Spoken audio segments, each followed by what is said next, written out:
Hello everyone. As 2025 rolls in, I've been reflecting on what I've accomplished this year. Let's take a quick look back at the highlights. I finally got a tire changing machine that I've almost dreamed about. It's a real game changer for the shop and for the whole tire changing scheme. So I also added a locking differential in the front for my 4Runner, making it an even more capable for all of those off-road adventures that I've been going to. And of course, I picked up the Sprinter.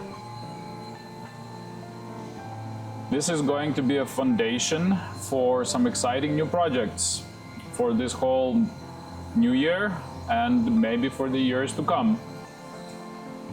Now, a little wisdom to take into the new year. You can't be lying in bed all day if you don't have one. On a serious note, I want to take this moment to thank you, my viewers and subscribers, for your incredible support this year. Your likes, comments and shares keep this channel thriving, and I'm so grateful for all of you. As we gear up for 2025, let's aim for new goals, bigger adventures, and maybe even some surprises along the way. Wishing you all happy, healthy new year. And here's the boom.